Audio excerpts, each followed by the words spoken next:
A partir de agora, tudo vai ficar mais caro. O diesel no Brasil passou de R$7, em algumas cidades já está custando quase 10. O frete rodoviário, que move 65% de tudo que você consome, subiu mais de 10% num mês. Em alguns estados, o aumento no frete pode chegar a 50%. Se você foi para o supermercado nas últimas semanas e você sentiu que a conta ficou mais pesada, não é impressão. A prévia da inflação de março mostrou que o preço dos alimentos dentro de casa subiu mais de 1% no único mês, e esse número foi medido até o dia 17 de março, ou seja, ele ainda não capturou o final de março. Isso pode ser só o começo de algo muito pior. O Banco Central se reuniu no dia 19 de março e tomou uma decisão importante. Depois de quase 2 anos, com a Selic a 15% ao ano, o Copom finalmente ia começar a cortar os juros, né? A expectativa era clara, um corte de 0,5% percentual, e depois viriam mais cortes nas reuniões seguintes. Então era o início de um novo ciclo. As empresas voltariam a investir, o crédito ficaria mais barato, as famílias que estavam sufocando, né, com as parcelas da dívida,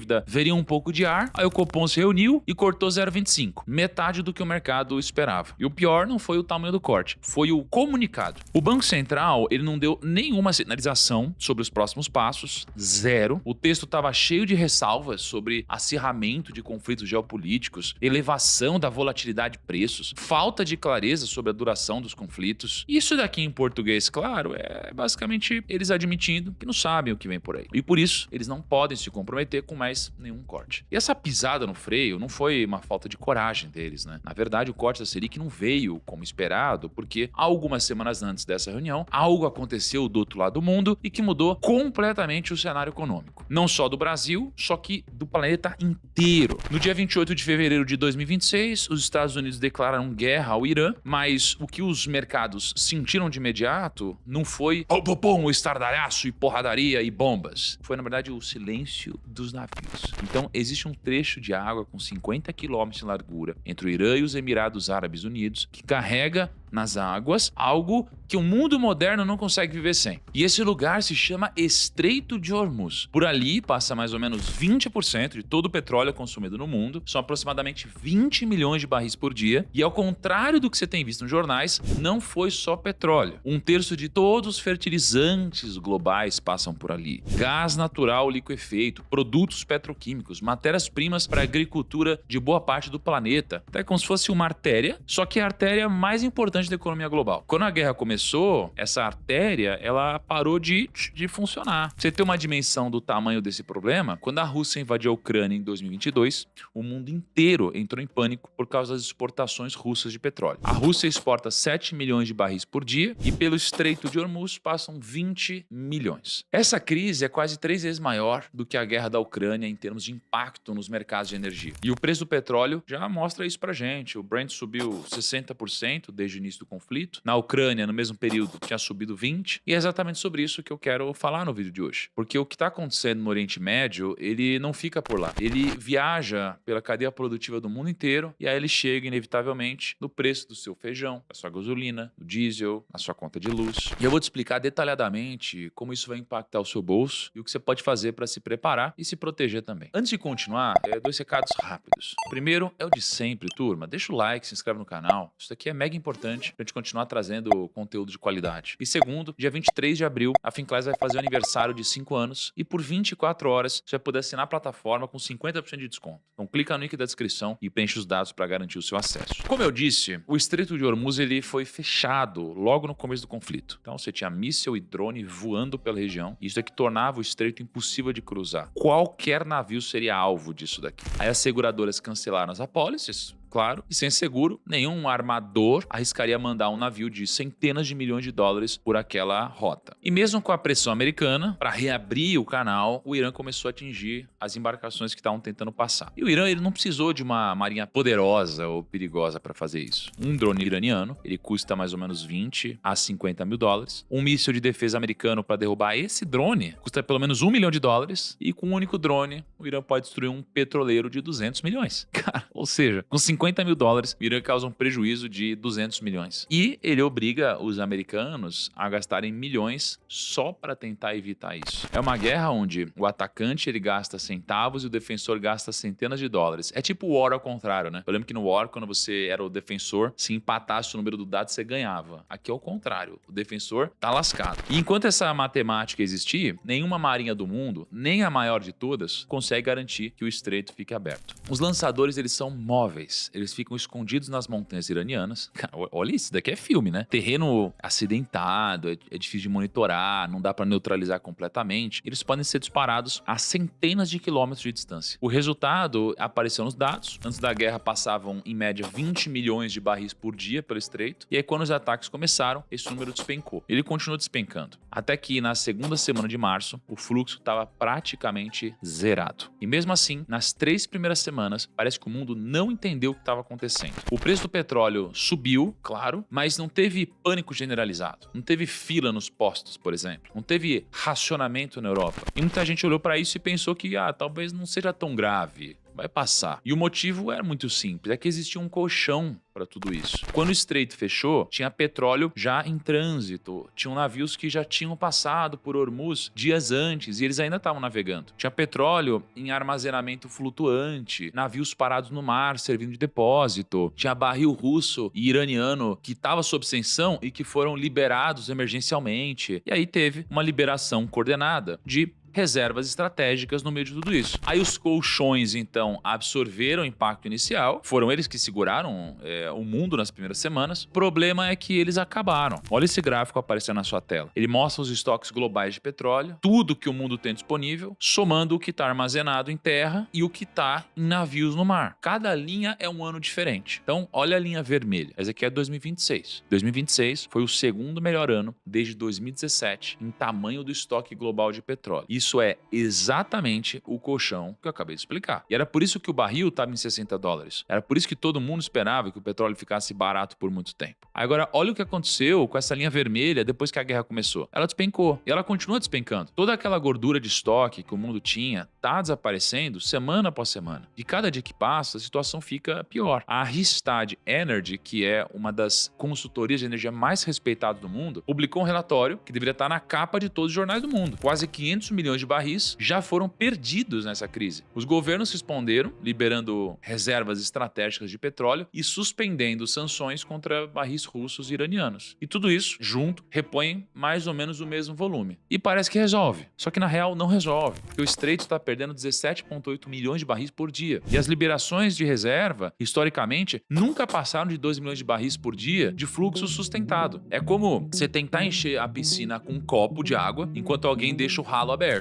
Antes da guerra, o mundo esperava um excedente de 3 milhões de barris por dia em 2026. Os estoques estavam cheios, tinha capacidade ociosa de produção. Era exatamente esse colchão que permitiu, inclusive, ao mercado absorver o choque inicial sem entrar em pânico. Só que esse colchão não existe mais. O piso do preço subiu, o teto do preço subiu. E o que é mais perigoso, a distância entre um evento rotineiro de oferta e uma alta desproporcional no preço colapsou. Qualquer problema novo, um oleoduto que, sei lá, para uma refinaria tem um acidente, uma temporada de furacões, bate no mercado que não tem mais absolutamente nada sobrando para absorver o impacto, tá ruim. Então não é um mercado apertado só por algumas semanas. É um mercado que vai ficar frágil por muito tempo. E segundo a própria Rystad, essa fragilidade é o que o preço do petróleo ainda não reflete por completo. Para colocar essa crise em perspectiva, as projeções apontam que o mundo vai perder 900 milhões de barris de produção do Oriente Médio só em 2026. E a última vez que o mercado de petróleo enfrentou um número parecido foi durante o Covid, quando o mundo inteiro parou, as fábricas fecharam, aviões ficaram no chão, os carros ficaram nas garagens, a queda da demanda durante o Covid, então foi ali na casa de 870, 880 milhões de barris. E o que a gente está perdendo agora, do lado da oferta, é equivalente ao que o mundo perdeu quando o planeta inteiro parou de funcionar. Só que dessa vez a demanda não caiu. As fábricas estão rodando, os aviões estão voando, o mundo continua consumindo petróleo no mesmo ritmo, só que tem 11 milhões de barris a menos disponíveis por dia. E o mais preocupante é que o Ocidente ainda não sentiu o impacto real. O Ocidente é ao nosso lado. Enquanto na Europa e nos Estados Unidos o efeito ele meio que parece controlado, na Índia já estão literalmente matando donos de postos de gasolina porque ficaram sem combustível. Vocês têm noção disso? Barcos de pesca no Sudeste Asiático, por exemplo, pararam de sair porque não compensa mais abastecer. A gente enxergou essa crise por uma lente somente ocidental, mas ela já é devastadora para metade do mundo. E o mercado financeiro tá gritando isso de uma forma que a maioria das pessoas não sabe ler. Tem um indicador no mercado de petróleo que mede a diferença entre o preço do barril físico, que é o petróleo real, carregado nos navios, e o preço do mercado futuro, negociado em contratos de papel. Quando o preço do físico ficar muito acima do papel, significa que os compradores estão desesperados para comprar e para conseguir barris agora. E esse indicador acabou de bater o maior nível da história. Ele superou até o pico de 2022. E o barril de petróleo de Dubai, no mercado físico, chegou a ser negociado acima de $160, enquanto o Brent, no futuro, está em 114. Quando o papel e o produto real divergem assim, a escassez está mais grave do que qualquer índice oficial consegue mostrar. E essa escassez ela não se resolve rapidamente, mesmo que a guerra acabe amanhã. Os ataques eles danificaram a infraestrutura de energia de toda a região. A área de South Pars, no Irã, uma das maiores reservas de gás natural do planeta, foi atingida. As instalações da Qatar Energy foram afetadas. As refinarias na Arábia Saudita e no Kuwait sofreram danos. As refinarias que sobraram estão operando no limite e, fora da Ásia, o sistema de refino inteiro está tentando rodar no máximo e adiando manutenções programadas para compensar o que foi perdido. Na semana passada, uma refinaria da Valero nos Estados Unidos teve uma explosão no hidrotratador de diesel. Esse daqui é o tipo de acidente que acontece quando o sistema inteiro opera sem folga. O Kuwait declarou que vai levar de 3 a 4 meses para retomar a produção total. No Iraque, mais de 1 milhão de barris por dia pode ter sofrido danos nos reservatórios abaixo da superfície. Danos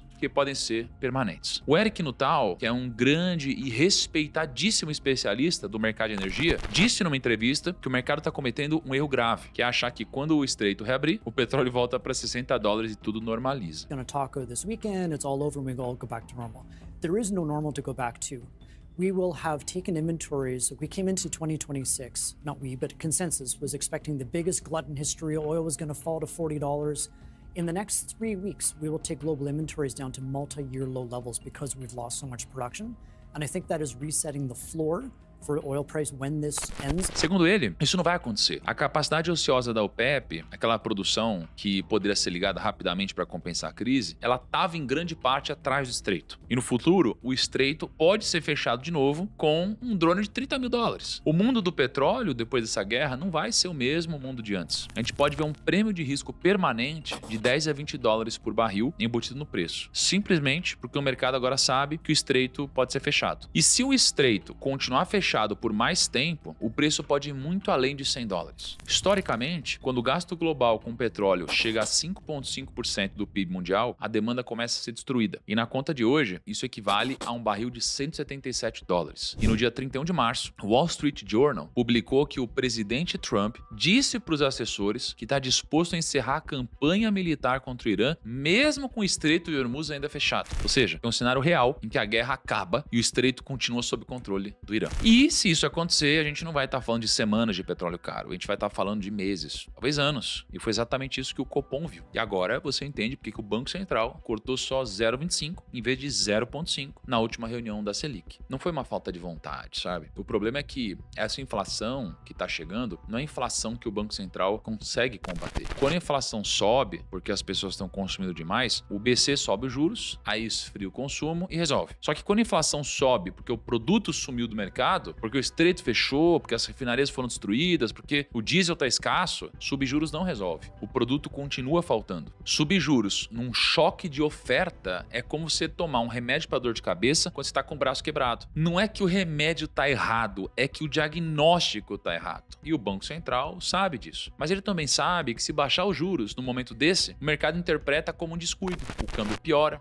a inflação de expectativa sobe e a situação fica ainda mais difícil de controlar. Acaba que é uma armadilha e o Brasil está preso nela. O problema é que não é só o Brasil. Nas semanas seguintes, ao começo do conflito, os bancos centrais do mundo inteiro começaram a travar. O Banco Central Europeu suspendeu o ciclo de cortes, o Federal Reserve americano manteve os juros para a segunda reunião consecutiva e o Jerome Powell disse publicamente que a guerra no Irã é o principal complicador. O que antes parecia certo, que era uma era de juros caindo no mundo todo, já não é mais tão certo assim. O BTG Pactual simulou o que acontece com a economia brasileira dependendo de onde o preço do barril de petróleo se estabilizar, e os números são esses daí. Com o Brent a $80, o IPCA de 2026, que a inflação vai para 4,7. Com o Brent a $90, o IPCA vai para 5. E com o Brent a $100, que é mais ou menos o que a gente está vendo hoje, o IPCA vai para 5,4. Você entender o que esses números significam, a meta de inflação do Banco Central é de 3%. O teto, que é o máximo que o BC aceita antes de considerar que perdeu o controle, é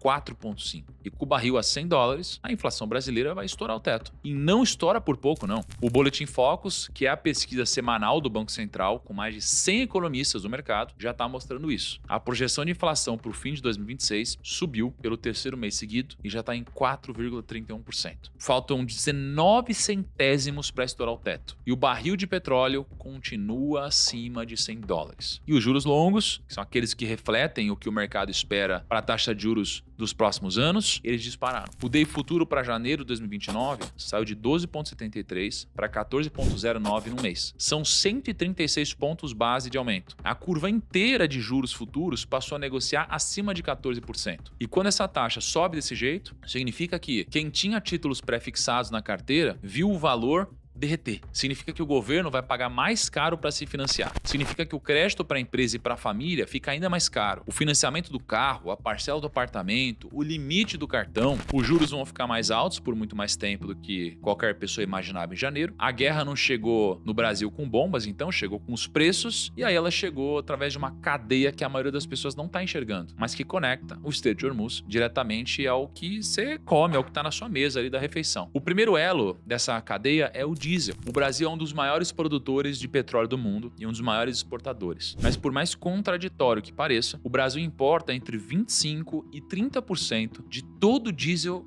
que a gente consome. A gente não é completamente soberano, a gente não tem capacidade de refino suficiente para abastecer o país sozinho. Essa importação, ela é feita por empresas privadas e elas só importam diesel se elas conseguirem revender no mercado interno com margem. Se o preço interno for menor do que o custo de trazer o diesel de fora, eles param. E é exatamente isso que está acontecendo. Quando a guerra começou e o barril foi para mais de $100, a Petrobras deu uma seguradinha no preço. E enquanto o diesel no mercado internacional saiu de R$5 o litro, a Petrobras continuava vendendo para as distribuidoras a R$ 3,27. Essa defasagem chegou então a 85%. A Petrobras estava vendendo diesel quase pela metade do que custaria para importar. E aí em março a Petrobras reajustou, mas só 38 centavos. Foi o primeiro aumento em mais de 400 dias. E mesmo depois desse reajuste, a defasagem ainda estava em 74%. O governo tentou ajudar, ele zerou os impostos federais sobre o diesel, criou um subsídio direto de 32 centavos por litro para os importadores. Então, no total, teve uma intervenção de 64 centavos por litro. Só que a indústria calcula que a defasagem real exige pelo menos R$1,20 de alívio. O pacote do governo, ele cobre metade disso. E aí os importadores fizeram a conta e eles pararam de importar. Não tem como comprar diesel a R$ 5,36 lá fora e vender por menos aqui dentro. A ANP, que é a agência que regula o setor, emitiu um alerta de risco excepcional de abastecimento. Em algumas regiões do Brasil começou a faltar diesel. E aqui está o dilema que o Brasil está enfrentando agora e que não tem resposta fácil. Se a Petrobras repassar o preço internacional para o consumidor, o diesel vai para R$ 8 a R$ 9.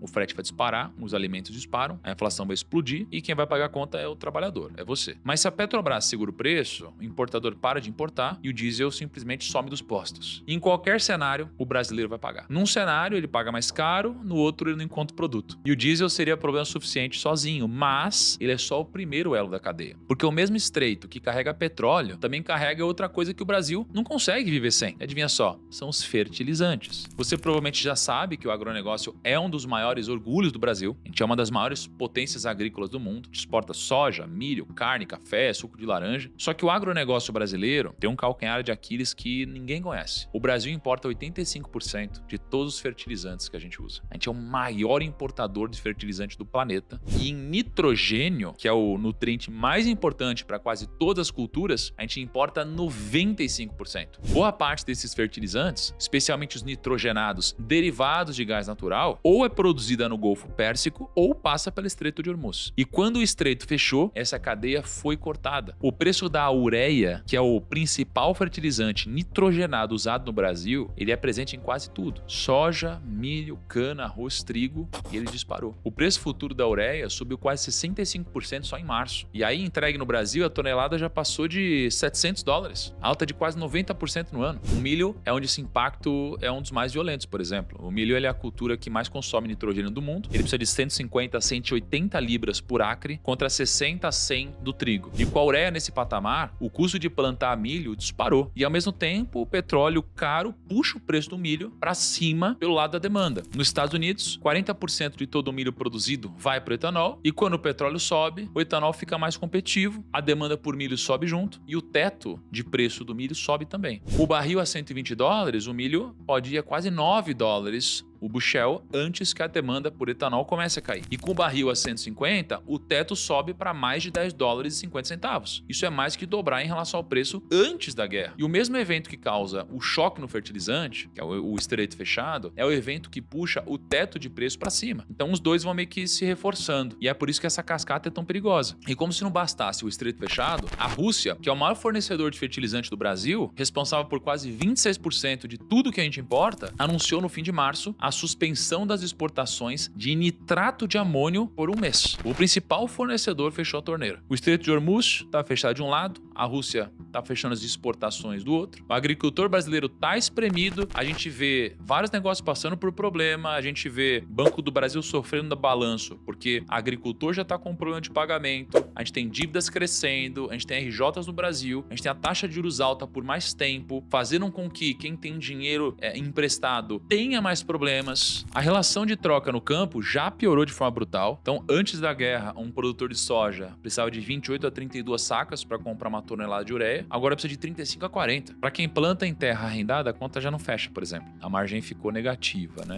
Não em todos os casos, mas em muitos casos. E esse custo ele não fica na fazenda. Pensa assim, o agricultor ele compra ureia para plantar. Se a ureia quase dobrou de preço, o custo de plantar subiu junto, especialmente para quem não fez hedge. Esse custo vai para o preço do produto na saída da fazenda, que vai para o atacado, que vai para a indústria, que vai para o supermercado, que vai para o seu bolso. E então você não vai ver escrito na prateleira que essa saca de arroz ficou mais cara por causa do Estreito de Hormuz. Mas é exatamente isso que está acontecendo. E a cascata não para nos grãos. Ela chega num produto que pouquíssimas pessoas estão conectando com a guerra, que é o açúcar. O Brasil é responsável por 40% de todas as exportações de açúcar do mundo. E a nossa produção de açúcar está diretamente ligada ao preço do petróleo. Por quê? Porque as usinas brasileiras escolhem a cada safra quanto da cana vai virar açúcar e quanto vai virar etanol. Essa decisão depende de uma conta simples. O que paga mais? Com o petróleo a $60, o etanol não era tão atrativo. As usinas mandavam mais cana pro açúcar. Mas com o petróleo acima de $100, a gasolina fica cara, o etanol fica competitivo e as usinas fazem o oposto. Elas desviam a cana pro etanol. E se o barril for a $150, a economia muda completamente. As usinas brasileiras desviariam entre 55% e 60% da cana pro etanol, tirando entre 10 e 15 milhões de toneladas de açúcar do mercado global de exportação. Isso numa commodity onde o Brasil é 40% do fornecimento mundial. Ou seja, o petróleo caro não só encarece o diesel e o fertilizante, ele muda a equação do açúcar no Brasil e aí o mundo inteiro sente. Tem um dado que mostra o tamanho do que ainda está por vir. Uma empresa de inteligência artificial chamada Helios publicou uma projeção dizendo que se o estreito continuar fechado, os preços globais de alimentos podem subir entre 12% e 18% até o final de 2026. E a correlação histórica confirma isso daqui. Não é a primeira vez que um choque de petróleo puxa os alimentos junto. Olha esse gráfico. Ele mostra o preço do petróleo e o índice global de alimentos lado a lado. Em 2022, quando o petróleo disparou por causa da guerra da Ucrânia, o índice de alimentos foi junto. Ele bateu o maior nível da história. Agora, o petróleo disparou de novo. E o índice de alimentos ainda não reagiu com tudo que pode. Só que, historicamente, ele sempre reage. Diesel mais caro, fertilizante mais caro, frete mais caro, alimento mais caro. Cada elo vai puxando o próximo. E a conta final chega no mesmo lugar de sempre, no bolso de quem vai no mercado. Agora, isso significa que a gente está ferrado? Em parte. Depende da forma como você vai agir daqui para frente. Esse gráfico mostra o que acontece com a inflação e com o PIB de cada país quando o petróleo sobe 10%. A maioria dos países está no lado esquerdo, que é o lado negativo. Isso significa que quando o petróleo sobe, a economia deles encolhe e a e a inflação dispara ao mesmo tempo. Reino Unido, zona do euro, Estados Unidos, Turquia, todos no pior cenário possível, né, que os economistas chamam de estagflação. Agora, olha onde está o Brasil. Ele está no lado direito, positivo no eixo do PIB. O Brasil é exportador líquido de energia. Quando o petróleo sobe, o país como um todo se beneficia, mais receita de exportação, balança comercial melhor, mais royalties entrando no governo. E aí o BTG calculou que com o Brent a $100, o superávit comercial brasileiro aumenta em 20 bilhões de dólares e o resultado fiscal do governo melhora em quase 100 bilhões de reais. Só que isso não protege você. Não protege o caminhoneiro do preço do diesel, não protege quem vai no supermercado, não protege quem tem um financiamento atrelado à Selic. E o Brasil, como país, ganha com o petróleo mais caro. Só que o brasileiro, como consumidor, paga a conta do mesmo jeito. Produzir petróleo não imuniza a gente da inflação do próprio petróleo. E a história mostra pra gente que quando o petróleo fica acima de $100 por tempo suficiente, uma coisa sempre acontece, que é a recessão. Olha esse gráfico. Cada área cinza é uma recessão americana e os picos no preço do petróleo estão marcados. 1973, embargo árabe, recessão. 1979, Revolução Iraniana, recessão. 1990, Iraque invade o Kuwait, recessão. 2008, crise financeira global, recessão. Toda vez que o petróleo disparou de forma abrupta, uma recessão veio em seguida. E agora o petróleo disparou mais uma vez. E a pergunta é, será que dessa vez vai ser diferente? Talvez. Ninguém sabe, mas a história não está do lado de quem acredita nisso. E se a recessão vier, e a história diz que ela provavelmente vem, ela vai dividir as pessoas em dois grupos. O primeiro grupo é o das pessoas que não fizeram nada, que assistiram os preços subirem, que viram o dinheiro encolher mês após mês, que sentiram o crédito mais caro, a parcela mais pesada, o supermercado mais difícil. E quando a recessão chegar, elas vão ser pegas no pior momento possível. Sem proteção, sem posição, sem entender o que aconteceu. O segundo grupo é o das pessoas que entenderam o que estava acontecendo e se posicionaram do lado certo. Porque em toda a crise da história, sem exceção, enquanto a maioria sofre com os efeitos, tem um grupo de pessoas que não só se protege, mas multiplica o patrimônio, não porque tiveram sorte, mas porque entenderam antes da maioria para onde o dinheiro estava indo. Agora, para entender onde está a oportunidade, você precisa entender uma coisa sobre como as crises se espalham nos mercados. Quando uma crise como essa acontece, o mercado não precifica tudo de uma vez. Ele precifica em cascata. Do mesmo jeito que os preços sobem em cascata na economia real. O petróleo foi o primeiro a se mover, aí o barril saiu de 60 para mais de $100 em semanas. Esse preço já andou. Os combustíveis refinados vieram logo depois. Querosene de aviação dobrou de preço, diesel subiu quase 100%, esse preço também já andou. Os fertilizantes, eles estão se movendo agora. A ureia subiu 65% em março, esse preço está andando. Só que os alimentos, que são o destino final de toda essa cadeia, ainda não se moveram com tudo que podem. O índice global de alimentos ainda está abaixo do pico de 2022. A cascata está em andamento e cada elo precifica num tempo diferente. Isso daqui vai criar oportunidades muito claras para quem entende o que está acontecendo. E a mais óbvia delas, e a que já está dando dinheiro, são as petrolíferas brasileiras. Petrobras, Prio, Brava Energia, Petro Recôncavo, empresas que produzem petróleo aqui no Brasil e vendem em dólares no mercado internacional. Quando o barril sobe, a receita delas explode em dólares, enquanto os custos continuam em reais. A XP fez um estudo calculando o que é chamado no mercado de FCFE Yield, que é basicamente quanto de caixa livre essas empresas geram em relação ao valor delas na bolsa. Ou seja, quanto de dinheiro sobra no bolso da empresa depois de pagar tudo por cada real que você investiu. E com o barril a $60, que era o patamar antes da guerra, a Prio gerava um retorno de caixa de 14% ao ano. A Brava, 6,6%. A Recôncavo, 7,3% e a Petrobras, 3,8%. Agora coloca o barril a $100, que é onde a gente está hoje. A Prio vai para 34,6%, a Brava, 35,4%, Recôncavo, 32,3% e a Petro, 20,9%. E pra você ter noção do que isso significa, com o barril a $100, a Brava e a Prio estão gerando mais caixa num ano do que 1/3 do próprio valor de mercado delas. É como se uma empresa que vale R$100 estivesse gerando R$35 de caixa por ano. E é por isso que essas empresas já tiveram retornos absurdos desde o começo do ano. A Brava Energia subiu 20%, Petro Recôncavo subiu 25%, a Petrobras 62% e a Prio 70%. E tudo isso em menos de 3 meses. Agora, tem um ponto importante aqui. Esse benefício é real, os números são reais. As empresas estão de fato gerando caixa numa velocidade absurda, mas ele depende do preço do barril. Se a guerra der sinais de que vai acabar, se o estreito começar a reabrir, o barril não vai ficar em $100, ele vai ficar abaixo disso. E quando isso acontecer, esses números mudam. A oportunidade existe, mas exige que você saiba exatamente o que você está comprando, por que você está comprando e quando vai ser a hora de vender. E não só as petrolíferas que se beneficiam desse cenário. Para quem tem dinheiro em renda fixa, tesouro direto, CDB de banco sólido, LC, LCA, esse cenário é extremamente favorável. Antes da guerra, com a expectativa de queda forte da Selic, a renda fixa ia perder atratividade muito rápido. Agora, com os juros ficando altos por mais tempo, você consegue travar taxas que pareciam impossíveis alguns anos atrás. As taxas do tesouro direto bateram um recorde em março de 26. Tem título IPCA+, está pagando juro real acima de 7%, prefixado longo acima de 14%. Então, para quem sabe o que está fazendo, isso aqui é uma janela muito rara. Mas esse é exatamente o ponto, saber o que está fazendo. Porque o cenário é complexo. As petrolíferas são uma oportunidade, mas são pontuais dependendo da guerra. Renda fixa é uma proteção, mas exige entender quais títulos, quais prazos fazem sentido para cada cenário. E existem outros ativos que a maioria das pessoas nem está olhando, mas que podem se beneficiar dessa crise de formas que ainda não foram precificadas pelo mercado. E de nada adianta ter o mapa certo se você não sabe executar. E exatamente aí que entra a Finclass. Então eu quero falar sobre ela rapidinho antes de eu trazer o complemento aqui do vídeo. Algumas semanas antes da guerra começar, os analistas da Finclass já tinham publicado um relatório recomendando a compra de Prio 3, que é a maior produtora independente de petróleo do Brasil. Quando a recomendação saiu, a ação estava na casa dos R$40. E desde essa recomendação, o Prio subiu mais de 70%. Enquanto todo mundo ainda estava tentando entender o que estava acontecendo com a guerra, os assinantes da Finclass já estavam posicionados. E a Prio ela é só um exemplo. A carteira da Finclass tem posições em renda fixa, em ações e outros ativos que estão calibrados para esse exato cenário. Por exemplo, o ouro, olha o que aconteceu com o preço do ouro e olha quando a Finclass colocou ouro na nossa carteira recomendada. Também era um ativo anticrise num timing ideal. Então, juros altos por mais tempo, inflação pressionando e oportunidades específicas em setores que se beneficiam do petróleo caro são cruciais de você identificar para que você possa ganhar dinheiro. Desde que a carteira foi aberta ao público em 2022, de 123 recomendações feitas, 100 foram positivas, com retorno médio de 29,7%. E as negativas tiveram perda média de 17,5%. Então foi uma taxa de acerto de 81%. E o histórico mostra exatamente o tipo de assimetria que você quer ter num momento como esse. Quando acerta, ganha mais do que perde quando erra. E sim, a Prio ainda é uma recomendação da Finclass, ela ainda faz parte da carteira de recomendações dos nossos analistas, mas a qualquer momento, dependendo do que acontecer com o preço do barril de petróleo ou com a guerra, ela pode sair da carteira. E é por isso que você precisa ter acesso às nossas recomendações.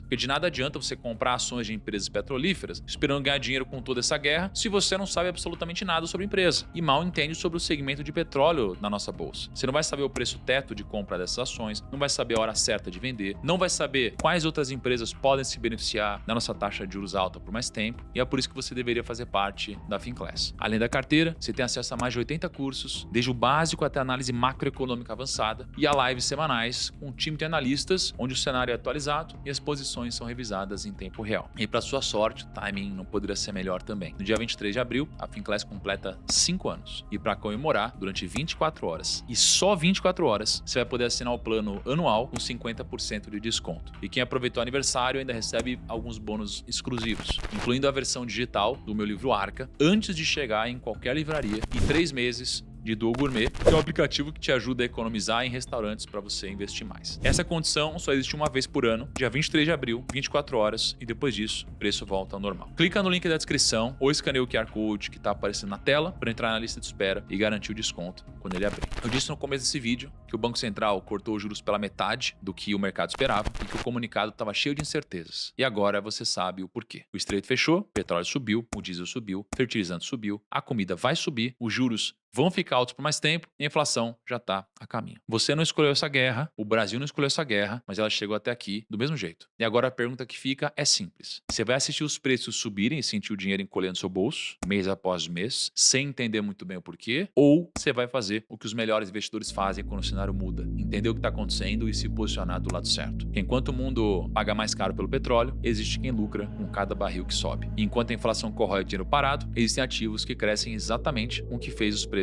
subirem. O mundo mudou no dia 28 de fevereiro e a pergunta é: a sua carteira já sabe disso?